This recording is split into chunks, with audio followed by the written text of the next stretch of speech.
¿Cómo anda Raúl Balbi? Buen día. Su amigazo, para dar cuenta de su edad, va a decir que estaba escuchando a los trovadores haciendo Puente Pexoa. No, pero no eran los trovadores.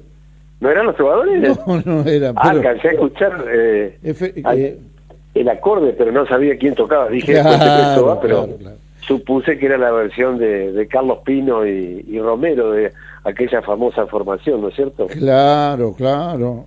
Vos sabés que estuve en Cosquín con motivo de los 50 años en su momento. En realidad, este, María Cielo hizo que la llevara a Cosquín para verlo a Abel Pintos. Claro. Y justo, bueno, eran los 50 años de Cosquín y estuvo Pino cantando aquellas viejas canciones que interpretaba con los trovadores. Bueno, qué gusto saludarte, amigo periodista, le vamos a decir a la audiencia de la ciudad de Paraná. Él, en realidad es importado de Tala, malcriado en Paraná, Raúl Balbi que está charlando con nosotros. ¿Cómo está, Raúl? Hola Juan, un gusto saludarte, un saludo a toda la gente de Radio Total y bueno, el gusto de reencontrarse con esta expectativa que tenemos, con tantas cosas que tenemos juntas en el país, en la provincia, en cada ciudad, ¿no es cierto? Tantas realidades de las cuales justamente es difícil transportar a una sola figura, ¿no? Una cuestión muy difícil de la comunicación. Me parece a mí que estamos en una transición muy, muy compleja y de la cual uno, por el contacto que tiene con espacios generacionales, intermedios, más chicos y mucho más chicos, uno se da cuenta de la dificultad que tiene hoy la comunicación para elaborar los mensajes, ¿no? Excepto los que hacen empaquetados los grandes medios. Claro, sí, justamente uno decíamos, fíjate que recién hablé con la casa con la casa no, con la casa no hablé. Digo, traté de comunicarme con Víctor Velázquez porque andaba buscando relajar un poco de tensiones en el sentido de que uno a veces es absolutamente incapaz de absorber la cantidad de mensajes, sobre todo de elaborarlos con algún grado de raciocinio capaz de contarle a la audiencia, y entonces uno es como que necesita separarse un poquito para poder absorber todo y tratar de traducirlo, ¿no?, a un modo ciudadano, que no es que uno menosprecie la capacidad de raciocinio de nuestra audiencia, muy por el contrario, lo que trata es de no ponerle la impronta de la reacción que a uno mismo le causa. Exactamente, y bueno, así estamos, bastante divididos sin saber por qué, te diría yo. Mirá que bien, es una buena definición eso. Me parece a mí que sí, porque quizás algunos sospechamos, ¿no? Nadie puede tener, no sé cuántos tendrán certeza de lo que pasa, ¿no? Algunos sospechamos algo de lo que pasa, pero me animaría a decirte que la gran mayoría no entiende por qué, pero de todos modos abona la idea, ¿no? Así que, ¿qué va a hacer? Sí, Cada sí, uno sí, sí. la entenderá hasta donde puede. Uno quiere tener algunos indicios, pero ya te digo, ¿no? Supongo que estoy igual que vos, lejos de la verdad revelada, ¿no? Después te voy a pasar una encuesta que recibí muy, muy fresquita, por ejemplo, respecto de la situación sobre el caso de Santiago Maldonado, ¿no? Lo que nosotros creemos que es una desaparición sobre la que el Estado tiene que dar cuenta, donde están las mayores responsabilidades en las fuerzas de seguridad, y bueno, y la opinión que se testea en la sociedad. Te voy a mandar un trabajo para que lo compartas ahí con tus oyentes, que, dicho sea de paso, lo confieso, lo recibí de casualidad de un amigo, es muy fresquito, pero que marca una lección muy fea que está haciendo la sociedad, que yo no comparto, pero debo leer como un sujeto de la comunicación, ¿viste? Ajá, lo que me estás anticipando es que la gente no cree que sea una desaparición forzada, por ejemplo. por ejemplo, ya te la mando en un ratito y después la compartí, pero que ¿vos qué pensás que puede haber pasado con la figura de Patricia Bullrich entre agosto y septiembre? Vos decís, su imagen se habrá mantenido, habrá bajado en función del desgaste, o puede haber subido. Con la sonrisa te doy la pauta. Bueno, sí. Lo mismo al momento que planteaste, por más que a mí no me guste lo que opina la gente, yo ya más o menos vislumbraba, ¿no? Exactamente, pero ahora yo te la voy a pasar porque es de una encuestadora conocida, no son muchos casos, pero son 1.500 casos en el país, y corroboro que aquí en Paraná justamente un compañero de trabajo me había mostrado, me dice, che, me llamaron a una compañerita, dice que dice, le preguntaron por el caso Maldonado, dice, y vos sabés que las preguntan en la esta, y están todas respondidas ahí, así que lo vas a compartir. Puedo asegurar que justamente hoy, por ejemplo, en el diario Clarín, Ricardo Kirschbaum, una ahí de las plumas preferidas de Clarín, hace una referencia sobre ese trabajo que yo te voy a mandar y que vos vas a poder compartir con tus oyentes. Ni bien cortemos. Es complicado, ¿no? Complicado porque ese indicio para mí no es indicio de lo que la gente piensa de Patricia Bullrich, sino de una peligrosa actitud indiferente a lo que son los valores de nuestros derechos, el valor de nuestros derechos. Si perdemos de perspectiva que lo que ha perdido Maldonado es el derecho de su libertad, no sabemos todavía si el de su vida, pero en principio ha perdido el derecho de su libertad, y cuando se impulsa en las escuelas o en los lugares públicos a no hablar de eso, de hecho, te cuento, en Concepción del Uruguay, una agrupación política, la Cámpora, tiene un mural que lo ha reservado, un mural frente a la plaza donde en la medida que van sucediendo fechas van colocando distintas consignas, ya sea el 24 de marzo, etcétera, ¿no? Y en la visita de Eve Bonafini a Concepción del Uruguay inauguraron en ese momento un mural, es como un mosaico donde están el pañuelo de las madres, el símbolo del pañuelo, ¿verdad?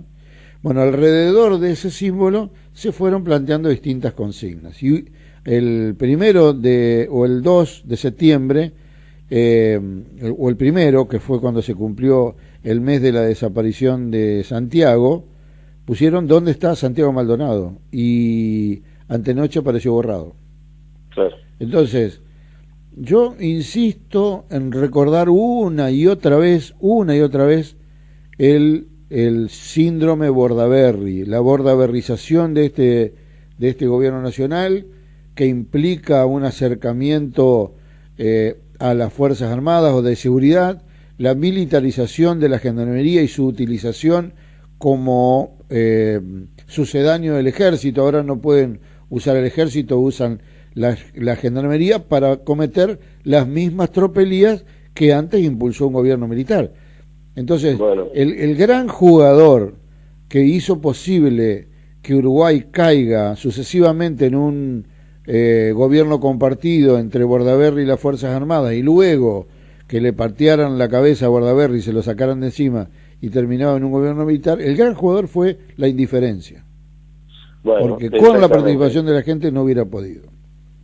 Bueno, eso es un tema concreto que vos lo traes bien, y yo te agrego, para cerrar este capítulo, la visita de ayer, justamente, más todas las relaciones que tienen que ver con Estados Unidos, que empezaron a aparecer algunas noticias relacionadas con que la posibilidad de intervención o de instalación de bases militares, porque sabemos que nuestro país es un territorio realmente ultra apetecible por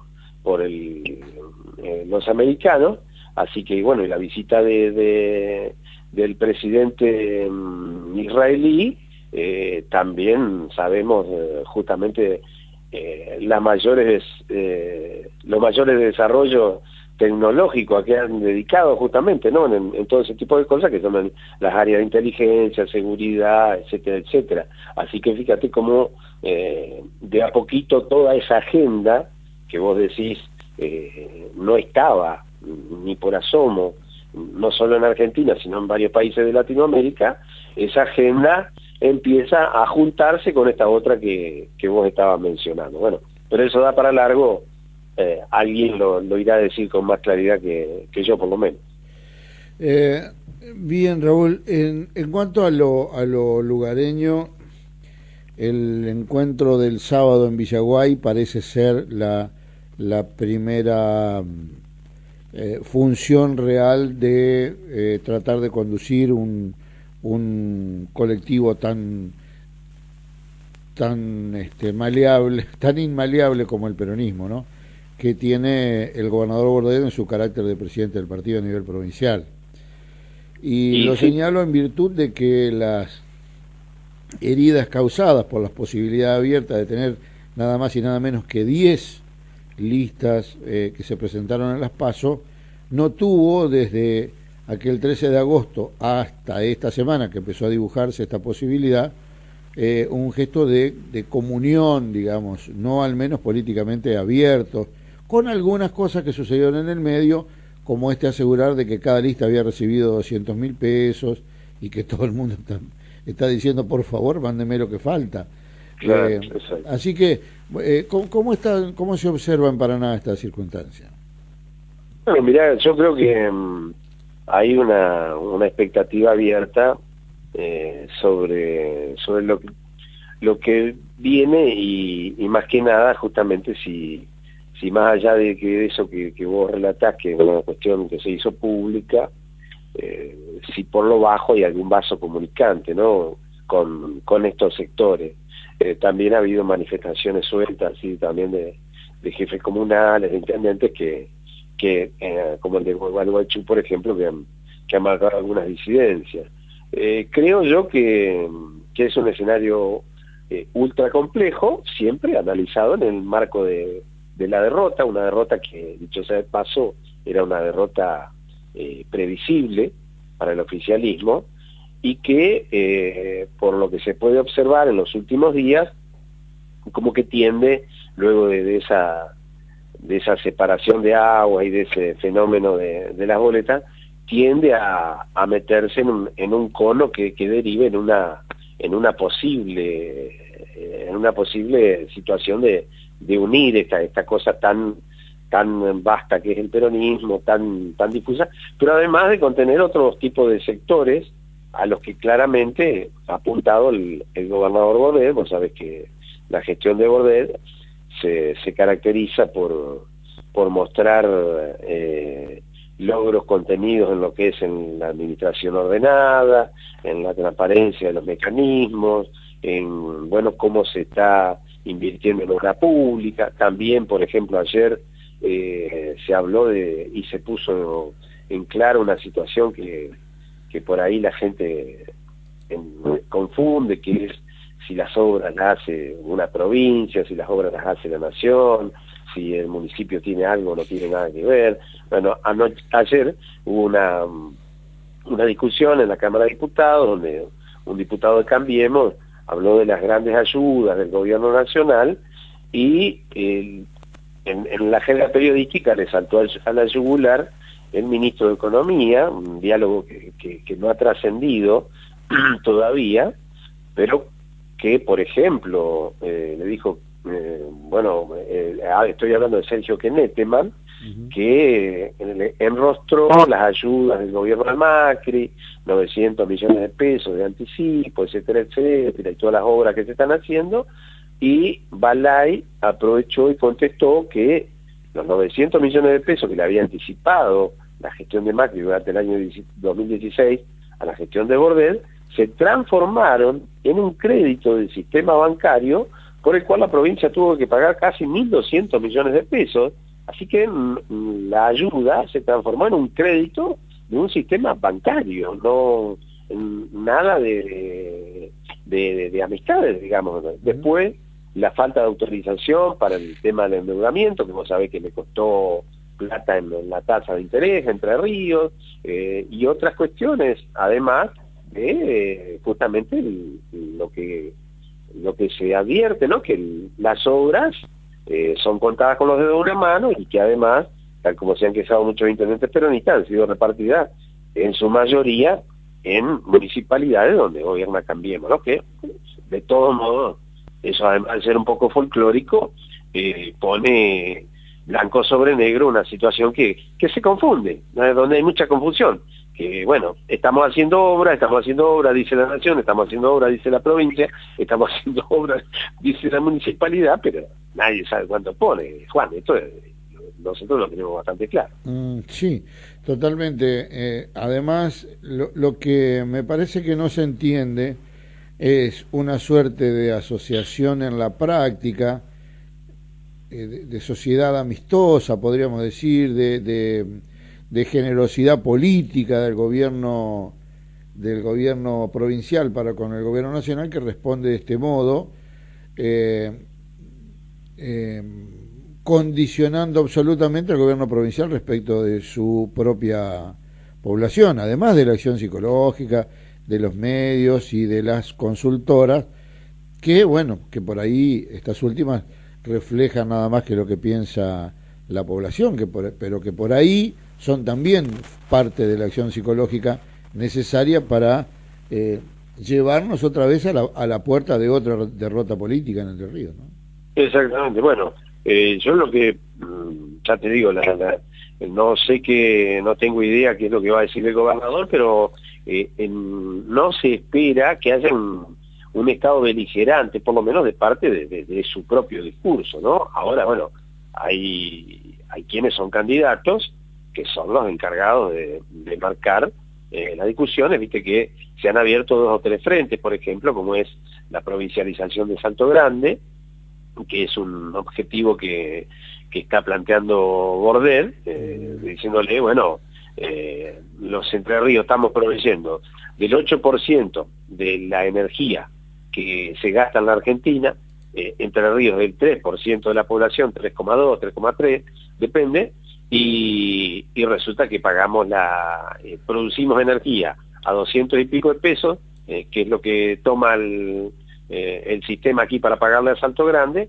y resulta que después la compramos a 1.200 pesos el megavatio. Así que, bueno, hay una situación ahí que eso le va a generar un interrogante a la oposición. Y el otro tema es también lo mismo relacionado con la postura de María Eugenia Vidal de judicializar un reclamo por fondos que son devenidos de un acuerdo político, como fue la Convención Constituyente de 1994, donde se fijó aquel famoso fondo del conurbano bonaerense. Todos entendemos que ese monto no ha sido actualizado. Ahora, el tema es si una gobernadora elegida por el pueblo de la provincia de Buenos Aires, en vez de ir a un escenario político, de donde ella proviene, lleva el tema directamente a la Corte Suprema de Justicia, ¿no? Y si la Corte Suprema de Justicia se va a animar a fallar en un tema que es de carácter netamente político, que esa ha sido la posición de Bordet y de los diputados, y que también le ha generado a la gente de Cambiemos, viste que los ha puesto en un apuro, ¿no? Sí, yo no sé si no se origina aquí el primer conflicto serio de intereses, más allá de que haya, digamos, una historia de complicidades, podríamos decir ya, porque aquí se han cometido delitos que se han blanqueado por la acción de una oposición no tan opositora, y se ha dejado, por ejemplo, la cantidad de leyes que han sido violadas por decretos del gobierno nacional y que todo el mundo cerró la boca. Por ejemplo, la ley de medios, ¿verdad?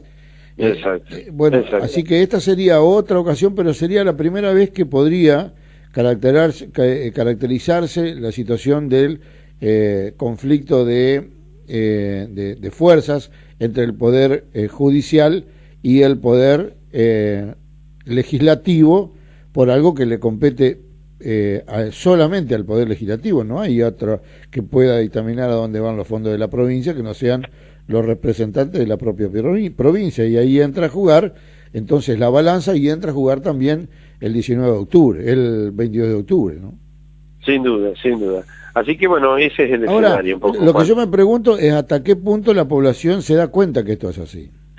Bueno, ahí voy al primer párrafo Sí, que sí, yo sí, te totalmente. decía. Estamos hablando de eso, esencialmente estamos hablando de eso. De comunicación, de comunicación. Totalmente. Esto no es política, sino que es comunicación, Juan. Es la era de la comunicación con todas las letras, realmente.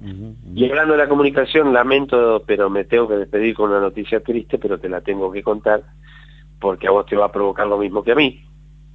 Se murió el Flaco Noble, el camarógrafo insignia de la provincia de Entre Ríos. Hace unas horas nada más falleció en el Hospital San Martín el querido Rubén Noble. Pero bueno, qué consternación. Bueno, esperemos que su familia y sus amigos aborden esta realidad, que es ninguna otra cosa que no sea reconocer lo más perfecto de la vida, que es la muerte. Lo único perfecto que tiene la vida es precisamente eso, ¿no? Cumplir con el ciclo vital. Y el Flaco, la pucha, si lo ha cumplido, rodeándose de buenas obras y de buenos amigos. Bueno, lamento despedirme con una triste, pero te la tenía que contar. Es la vida. Raúl, muchas gracias primero por la amistad y la paciencia de siempre, y segundo por siempre estar dispuesto ante el llamado a ayudarnos a pensar un ratito. Por supuesto, vos te preguntabas, ¿y dónde está Santiago? ¿Y dónde está Raúl? Claro, algo así, ¿no? Bueno, Raúl, muchas gracias. Chao, un abrazo. Raúl Balbi, periodista talense, radicado en Paraná, hizo historia en la LT14, hasta que las nuevas autoridades decidieron que estaba de más y lo echaron de menos. Como a mucha otra gente, ¿no?, que ha pasado desapercibida precisamente por, de alguna manera, jugar un rol político en la conducción de programas. Bueno, y él hablaba de Patricia Bullrich y lo que ha percibido en la gente, y cómo la gente percibe el papel y la suerte de Patricia Bullrich en este contexto conflictivo que la misma ha planteado al incidir necesariamente en los procedimientos que Gendarmería terminó llevando a cabo en el sur, que ocasionó la desaparición forzada, no forzosa, forzada, de Santiago Maldonado, y que se encuentran, fíjate vos cómo corren de rápido los tiempos, porque ahora los gendarmes se están dando cuenta de lo mismo que se dieron cuenta tarde los militares que asumieron el poder representando a los civiles que de otra manera no podían acceder. Rehago la frase. En 1976, los intereses económicos del mundo, representados por la basofia agroganadera y exportadora de la provincia de Buenos Aires, se hicieron cargo de un gobierno en contra de la ley y voltearon a María Estela Martínez de Perón en medio de un proceso electoral que iba a terminar precisamente más o menos a la misma altura que este año. En aquel momento, septiembre, octubre, iba a haber elecciones, y los militares se adelantaron y dieron el golpe el 24 de marzo de 1976. Los militares en nombre de los civiles, que luego provocaron prácticamente la quiebra del país, la deuda externa y el inicio del clan Macri, que con 4 empresas salió de la dictadura con 26. Más allá de esta circunstancia, los militares fueron la herramienta que hizo posible que los ricos fueran más ricos y que hubiera una cantidad de pobres con una deuda externa impresionante y con compromisos internacionales de los que no hemos podido salir, que estábamos saliendo. Pero ahora ganaron las elecciones, dieron vuelta a todo, y los gendarmes se están dando cuenta, porque los que están presos son los militares. Hay muy pocos civiles que fueron los originantes de aquel golpe militar. No hay casi ninguno en las cárceles.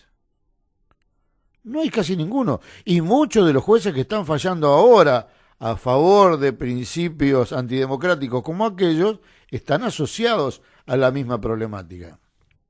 Ahora, los gendarmes se están dando cuenta que nos están mandando al frente para lavar culpas políticas. Ah, ¿cómo es el tema?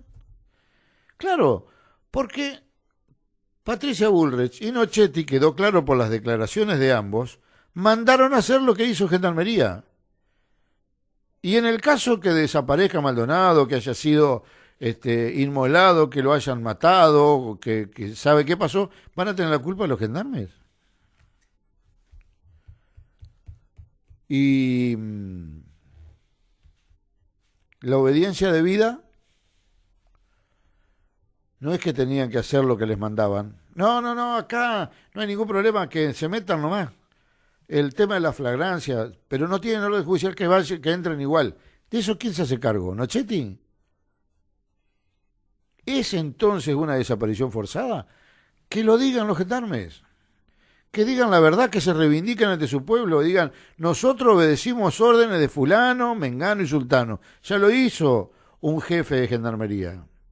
Pero resulta que ahora también se cargan ellos porque tuvieron que lavar los vehículos para que no encuentren lo que pasó ayer. No, acá no hay ningún vestigio de Santiago Maldonado, pero tampoco quieren las pericias sobre los teléfonos.